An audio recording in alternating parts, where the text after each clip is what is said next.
हमारे 5 जवान शहीद हुए हैं और उस इलाके में आतंकवादियों को ढूंढा जा रहा है। कॉम्बिंग ऑपरेशन चल रहा है। फोर्स और हमारे पैरामिलिट्री फोर्स के जवान लगे हुए हैं, लेकिन पाकिस्तान में पल रहे आतंकवादियों का नामो निशान मिटाना ज़रूरी है और भारत की सरकार उसके लिए संकल्प लिए बैठी है।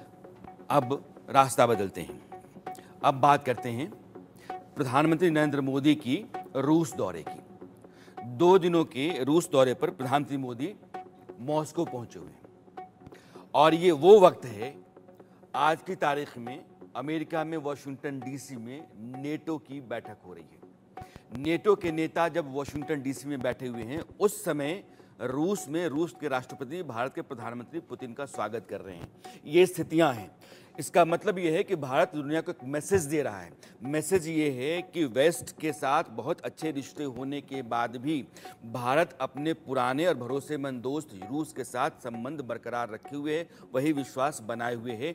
और तीसरी बार प्रधानमंत्री बनने के बाद नरेंद्र मोदी का पहला दौरा अगर किसी देश का है तो रूस का है। यह अपने आप में एक बड़ा संकेत भी है। अमेरिका के तमाम अखबारों में और चैनलों पर इस दौरे का बहुत जिक्र है और इस पर करीब से नज़र नेटो के देश भी रखे हुए हैं, ठीक वैसे ही जैसे रूस नेटो की बैठक पर नज़र रखे हुए हैं। इस तरीके से आप समझ सकते हैं कि भारत और प्रधानमंत्री नरेंद्र मोदी की अहमियत दुनिया के मंच पर कितनी बड़ी है और वजनदार है। रूस के जो पहले उप प्रधानमंत्री डेनिस मंट्रो, उन्होंने प्रधानमंत्री की अगवानी की थी जब वो रूस गए। रूस ने ऐसा स्वागत चीन के राष्ट्रपति शी जिनपिंग का भी नहीं किया जब वे पिछले साल मॉस्को गए थे। जिनपिंग को रिसीव करने के लिए रूस ने उप प्रधानमंत्री लेवल के निचले अधिकारी को भेजा था, जबकि पीएम मोदी के स्वागत के लिए प्रथम उप प्रधानमंत्री को भेजा गया। दौरे के पहले दिन सोमवार को पीएम मोदी जब निजी मुलाकात के लिए रूसी राष्ट्रपति के सरकारी निवास पर पहुंचे, क्रेमलिन जिसको हम कहते हैं, व्लादिमीर पुतिन ने गले लगाकर उनका स्वागत किया। तस्वीरें बताती हैं कि दो राष्ट्राध्यक्षों के बीच में जो संबंध हैं वो दो देशों के बीच हैं और उसमें कितनी गर्मजोशी है, कितना अपनापा है और कितना भरोसा है। हिंदुस्तान रूस के बीच के संबंध को आप इसी लिहाज से देख सकते हैं क्योंकि वो 4 दशक पुराना है, बल्कि 5 दशक। पीएम मोदी ने उन्हें पुतिन को अपना सबसे बेहतरीन दोस्त बताया और दूसरे दिन यानी कि आज की तारीख में मोदी पुतिन की पक्की और दमदार दोस्ती का जो नज़ारा है वो पूरी दुनिया ने देखा। रूसी राष्ट्रपति व्लादिमीर पुतिन ने प्रधानमंत्री नरेंद्र मोदी को रूस के सर्वोच्च नागरिक सम्मान Order of Saint Andrew the Apostle से सम्मानित किया। दूसरी तरफ प्रधानमंत्री मोदी ने कहा कि ये 140 करोड़ भारतीयों के लिए सम्मान की बात है। नरेंद्र मोदी पुतिन की जो ये दमदार दोस्ती आप देख रहे हैं वो और मजबूत होती हुई चली जा रही है और इससे कई देशों की चिंताएं बढ़ी हुई हैं, नींद उड़ी हुई है, क्योंकि ये दो बहुत मजबूत और बड़े देश। हम आपको बताएंगे कि मोदी पुतिन की दोस्ती से किन लोगों की नींद उड़ी है, लेकिन पहले ये सुनते हैं कि प्रधानमंत्री मोदी ने क्या कहा है अपने दोस्त और रूस के राष्ट्रपति व्लादिमीर पुतिन को पुतिन के साथ। कल आपने मुझे अपने निवास स्थान पर बुलाया और एक सच्चे दोस्त के रूप में कल शाम हमने करीब 4-5 घंटे तक साथ रहे। अनेक विषयों पर हमने बातें की और मुझे खुशी हुई कि यूक्रेन के विषय में हम दोनों अपने अपने विचार खुले मन से विस्तार से हम उसकी चर्चा कर पाए और बड़े आदर के साथ एक दूसरे के विचारों को हमने सुनने समझने का प्रयास किया। युद्ध हो, संघर्ष हो, आतंकवादी हमले हो, मानवता में विश्वास करने वाला हर व्यक्ति जब जानहानि होती है तब बहुत पीड़ित होता है, लेकिन उसमें भी जब मासूम बच्चों की कत्ल होती है, मासूम बच्चों को मरते हुए देखते हैं, तब हृदय छलनी हो जाता है और वो दर्द बहुत भयानक होता है। एक्सेलेंसी, एक मित्र के नाते मैंने हमेशा कहा है कि हमारी भावी पीढ़ी के उज्जवल भविष्य के लिए शांति सर्वाधिक आवश्यक है, लेकिन मैं ये भी जानता हूं कि युद्ध के मैदान में समाधान संभव नहीं होते। बम, बंदूक और गोलियों के बीच समाधान और शांति वार्ताएं सफल नहीं होती हैं, और हमने वार्ता के माध्यम से ही शांति के रास्ते अपनाने होंगे। आप देखिए कि आप रूस के राष्ट्रपति व्लादिमीर पुतिन के सामने हैं, उनको अपना दोस्त बताते हैं और पुतिन भी कहते हैं कि सबसे गहरा और भरोसेमंद दोस्त भारत है और प्रधानमंत्री मोदी की भर भर के तारीफ करते हैं। फिर भी प्रधानमंत्री मोदी ने कहा कि जब कभी युद्ध में बच्चों की मौत की खबर आती, तस्वीरें आती हैं, तो मानवता में भरोसा करने वाले हर इंसान को बहुत तकलीफ होती है। युद्ध जो है कभी भी समाधान नहीं देता है, वार्ता समाधान देती है। पुतिन के सामने यह बात कहने के लिए सिर्फ एक ही आदमी दुनिया में है, वो प्रधानमंत्री नरेंद्र मोदी हैं। पूरा साउथ ब्लॉक, यानी कि जो पश्चिमी देश होते हैं उनको छोड़ दीजिए, तो विकसित देश, विकासशील देशों का जो पूरा ब्लॉक कहा जाए दुनिया भर में, जिसमें ब्राजील, साउथ अफ्रीका, हिंदुस्तान जैसे देश आते हैं, उस पूरे साउथ ब्लॉक में किसी भी देश के किसी भी नेता की हिम्मत नहीं है कि पुतिन के सामने ये कहे कि आप युद्ध में हैं, ये गलत है। जिस तरीके से मेरे आने पर जो बम गिरा था यूक्रेन के भीतर, कीव के ऊपर, जिसमें बच्चे मारे गए थे, उन तस्वीरों को देखने के बाद इंसानियत में भरोसा करने वाला हर आदमी युद्ध का विरोध करता है, उसको तकलीफ होती है। और आप जिस रास्ते पर हैं, जिस युद्ध में हैं, वहां से समाधान नहीं निकलता है। बातचीत आपको करनी पड़ेगी, बातचीत से ही रास्ते निकलते हैं। यह दोनों बातें प्रधानमंत्री मोदी ने पुतिन को कही थी, आपको याद होगा। ठीक यही बात उन्होंने एससीओ समिट में कही थी आज से 2 साल पहले। और इसके लिए सिर्फ एक नेता है दुनिया में, और मोदी ने इसके जरिए एक संकेत भी दिया है कि जो पश्चिमी देश हैं, खास करके अमेरिका जिसके साथ भारत के संबंध बहुत मजबूत हैं, और दूसरे पश्चिमी देशों के साथ भी भारत के राजनीतिक कूटनीतिक संबंध अच्छे हैं, और इंडो यूएस रिलेशंस तो बहुत ऊंचाई पर हैं। फिर भी पश्चिमी देशों और रूस के बीच में अगर कोई देश सेतु का काम कर सकता है, संकट में वो पुल बन सकता है, दोनों के बीच समन्वय और संवाद की स्थिति पैदा कर सकता है, तो सिर्फ हिंदुस्तान है। यह भी मैसेज यहां से जाता है। आगे बढ़ने से पहले मैं अपने 2 मेहमानों को यहां जोड़ना चाहता हूं जो मेरे साथ जुड़े हुए हैं, डॉक्टर अमिताभ सिंह और प्रदीप कपूर साहब। आप फॉर्मर डिप्लोमैट हैं। आप दोनों मेहमानों का बहुत बहुत स्वागत है। यह जो नरेंद्र मोदी का बयान है पुतिन के सामने, डॉक्टर अमिताभ, इसको दुनिया किस तरीके से ले रही होगी? क्योंकि दुनिया की नजर है इस पर, खास करके जो वेस्टर्न कंट्रीज हैं, नेटो के कंट्रीज, क्योंकि नेटो की बैठक वॉशिंगटन डीसी में चल रही है और वहां से यहां की हर हलचल पर नजर है। धन्यवाद यशवंत जी। पहली बात है कि प्रधानमंत्री मोदी ने 2022 में बड़े क्लियरली स्पष्ट शब्दों में कहा था ये युद्ध का काल नहीं है, और ये उसी बात की, भारत की जो बात है, भारत के मन की जो बात है, वो प्रधानमंत्री मोदी ने आज पुतिन से भी कहा और ये स्पष्ट कर दिया कि ये मानवता के खिलाफ है। बच्चे मारे जा रहे हैं, बूढ़े मारे जा रहे हैं, एक राज्य की। और इसका एक और पार्ट है जो कहीं और किसी और मंच से वहीं पे उन्होंने दिया था। उन्होंने कहा था कि सोवरेनिटी यानी संप्रभुता और क्षेत्रीय अखंडता, टेरिटोरियल इंटेग्रिटी को बरकरार रखना चाहिए, और डिप्लोमेसी और यूनाइटेड नेशन जैसी संस्थाओं में हमें विश्वास दिखाना चाहिए। तो प्रधानमंत्री मोदी ने ये स्पष्ट कर दिया कि भारत के लोग इस युद्ध के साथ नहीं हैं, हम आपके मित्र हैं, और मित्र की तरह ये हम आपको समझाना चाह रहे हैं कि ये मानवता के खिलाफ है। तो ये मानवता का एंगल उन्होंने यहाँ दिया है, और बड़े स्पष्ट शब्दों में युद्ध की संभावना को उन्होंने नकारा है।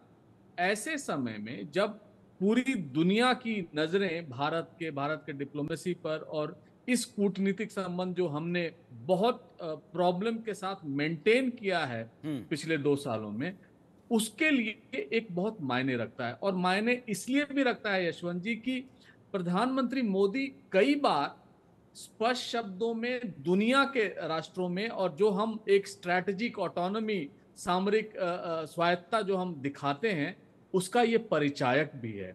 और साथ साथ यूक्रेन वॉर को भी अगर आप देखें तो प्रधानमंत्री मोदी ने और भारत ने बूचा में एक बहुत बड़ा नरसंहार हुआ था। भारत ने कहा कि ये नरसंहार अमान्य है और हमें इसे इंडिपेंडेंट इन्वेस्टिगेशंस को देना चाहिए। तो भारत ये मानवता का प्रश्न तो हमेशा उठाता रहा है। क्षेत्रीय अखंडता, प्रदीप कपूर डिप्लोमेसी साहब, ये ठीक है कि यह एक बड़ा युद्ध यूक्रेन का चल रहा है और रूस उस युद्ध में शामिल है, लेकिन हिंदुस्तान के प्रधानमंत्री के जरिए तीन बातों का कहना है कि हम संप्रभुता अखंडता के हामी हैं, हम मानवता के हामी हैं, युद्ध का हम विरोध करते हैं, शांति का ही रास्ता सर्वमान्य रास्ता होता है। बावजूद इसके पश्चिमी देश यह मानते हैं कि हिंदुस्तान एक इम्पॉर्टेंट रोल दुनिया में आज की तारीख में रखता है। आप हिंदुस्तान के खिलाफ खड़ा हों, इससे बेहतर यह है कि आप हिंदुस्तान को अपने साथ लेकर के चलें और कहीं ना कहीं यही देश है जो संतुलन की स्थिति दुनिया में बना सकता है। क्या नरेंद्र मोदी ने भारत की भूमिका वहां ला करके खड़ा की है? हालांकि युद्ध एक भयावह स्थिति पैदा करता है और है भी। राणा यशवंत जी, पहले तो मैं सबको नमस्ते कहूँगा। और ये समय ऐसा है दुनिया के लिए कि बहुत खतरनाक समय भी है एक तरीके से, कि एक तरफ चीन बेलारूस की एक्सरसाइज चल रही है, दूसरी तरफ नाटो की मीटिंग चल रही है वॉशिंगटन में। और ये अहम समय है कि हमारे प्रधानमंत्री रूस के दौरे पे हैं। तो जो बार बार भारत ने कहा है युद्ध के शुरू होने से पहले भी, जब युद्ध शुरू भी हो गया था, कि ये जो काल है ये डिप्लोमेसी का है, नेगोशिएशन का है, वार्ता का है, ये युद्ध का नहीं है। तो वो चीज़ बार बार रिपीट कर रहा है भारत।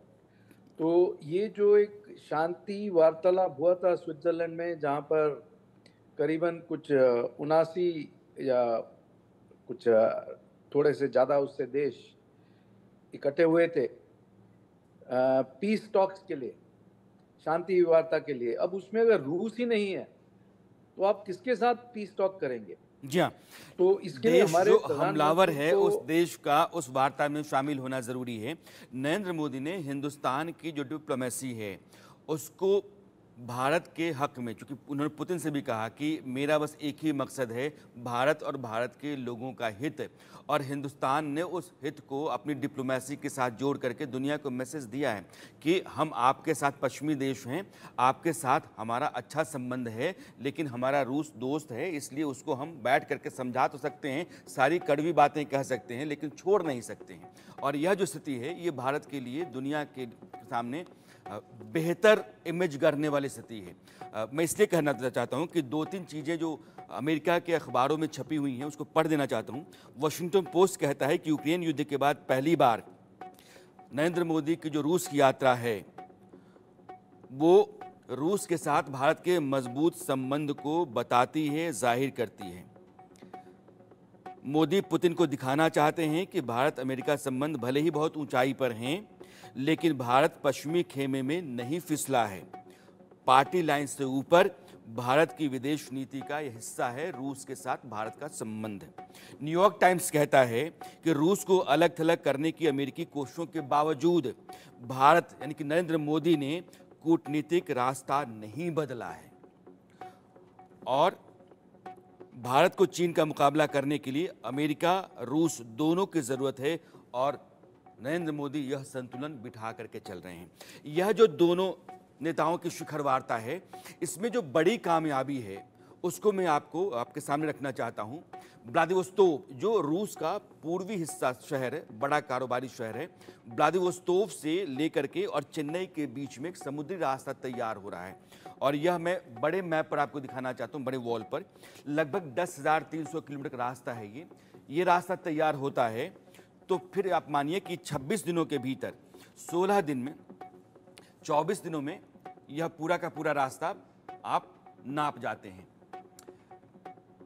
ये अलग मैप है लेकिन मैं आपको दिखाना चाहता हूं कि हिंदुस्तान के दक्षिणी हिस्से से ये तो मुंबई से और सेंट पीटर्सबर्ग को जो गलियारा जा रहा है ये एक रूट है जो भारत और रूस, सेंट्रल एशिया, यूरोप और रूस, इनके बीच में कारोबारी रिश्ते को और कारोबार को रफ्तार देगा, सामान की ढुलाई सस्ती होगी और इन देशों के बीच में जब कारोबार बढ़ेगा तो चीन अलग थलग पड़ेगा।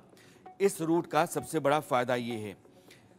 और आप देखेंगे तो ये दूसरा रास्ता आपके साथ, ये व्लादिवोस्तोक जो रूस का पूर्वी शहर है, वहाँ से दक्षिण Korea, Taiwan, Philippines, Australia, Malaysia, Sri Lanka होते हुए चेन्नई तक, यह जो 10,000 किलोमीटर का रास्ता है, अगर ये रास्ता कॉरिडोर बनता है तो 24 दिनों में कोई भी जहाज़ व्लादिवोस्तोक से चेन्नई और चेन्नई से व्लादिवोस्तोक जा सकता है।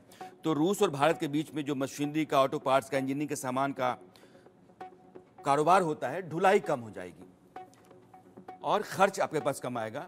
और इस रास्ते से लगभग 5,600 किलोमीटर का फासला कम हो जाता है, क्योंकि हिंदुस्तान के जहाज़ अब यहाँ से निकल करके जाते हैं और फिर घूम करके व्लादिवोस्तोक जाते हैं, तो वो 5,600 किलोमीटर का फासला जो है वो कम होगा। और यह सेफ जोन क्यों है? क्योंकि जब आप इधर से जाते हैं तो फिर आपको एदन की खाड़ी मिलती है, एदन की खाड़ी, रेड सी, उसके बाद आप स्वेज नहर पार करके फिर आप अटलांटिक में जाते हैं। तो ये एदन की खाड़ी में जाते हैं आप, तो यमन और सोमालिया, यह दो देश हैं। इन दोनों देशों के लुटेरे और आतंकवादी, हूती आतंकवादी और सोमालिया के लुटेरे, इनके चलते इस रास्ते पर कारोबार बहुत मुश्किल होता जा रहा है, खतरा बढ़ता जा रहा है। तो यह जो गलियारा नरेंद्र मोदी की इस यात्रा में भारत और चीन, रूस के बीच में तैयार होता हुआ दिख रहा है, यह एक बड़ी कामयाबी है कारोबार के लिहाज से। और दोनों देशों के संबंध ये बताते हैं कि रूस भारत का सबसे पुराना भरोसेमंद देश है, रहेगा। पश्चिमी देशों के साथ भी भारत के संबंध बने रहेंगे और भारत सेतु और संतुलन की भूमिका में दुनिया के सामने अपनी भूमिका निभाता रहेगा। अरसत में आज इतना ही।